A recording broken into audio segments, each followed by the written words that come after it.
Hello viewers, பயணம் சேனலை பார்த்துட்ருக்கிறீங்க. ரொம்ப சந்தோஷம். இந்த ஸ்ரீதேவி டெக்ஸ்டைல்ஸ் ஓனருடைய கிட்டத்தட்ட கோசாலா ஒன்று வச்சுருக்காங்க. 3000த்திற்கும் மேற்பட்ட மாடுகள் அங்கே வளர்த்திட்ருக்குறாங்க. அதில் இந்தியாவில் இருக்கக்கூடிய அனைத்து ரக மாடுகளையும் அவங்களுக்கு கிடைக்கக்கூடிய மாடுகளை எல்லாம் அங்கே கொண்டு சேகரித்து வளர்த்திட்ருக்காங்க.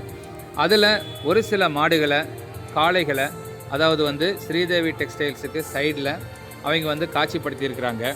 இது கோயம்புத்தூரில் இது வரைக்கும் யாருமே இந்த மாதிரி செய்யலைங்க. இதை நீங்கள் பார்க்கணுன்னு நினச்சிங்க அப்படின்னா நீங்கள் இந்த மாடுகளை பார்க்குறதுக்கு நீங்கள் பார்க்கலாம்.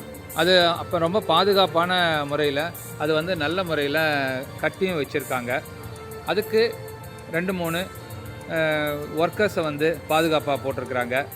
இதில் என்ன ஒரு பியூட்டி அப்படின்னு பார்த்திங்கன்னா, பொங்கலுக்கு நம்ம சாணியெல்லாம் வாங்குவோம் இல்லைங்களா, அந்த மாதிரி வாங்கிறதுக்கு நினைக்கிறவங்க திடீர்னு கடைக்கு வர்றவங்க சரி சாணி கிடைக்குது அப்படின்னு சொல்லி அவங்க ஒரு கவர் வாங்கி அந்த சாணியும் எடுத்துகிட்டு போயிடுறாங்க. இது காசெல்லாம் இல்லைங்க, இது இலவசமாக கொடுக்குறாங்க. அப்புறம் பார்த்திங்கன்னா நாட்டு மாட்டு சாணி அப்படிங்கிறதுனால எல்லாருமே கொஞ்சம் வாங்கிட்டு வந்தாங்க. நாங்களும் கடைக்கு போயிருந்தோம் பொங்கலுக்கு துணி எடுக்கிறதுக்கு.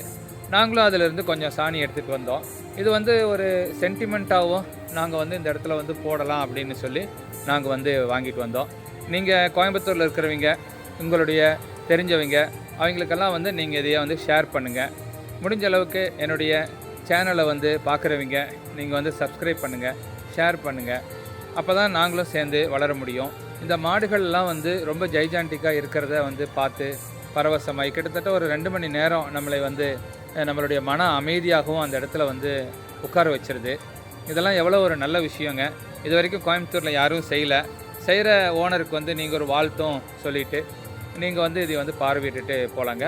தேங்க்யூங்க. நன்றி, வணக்கம்.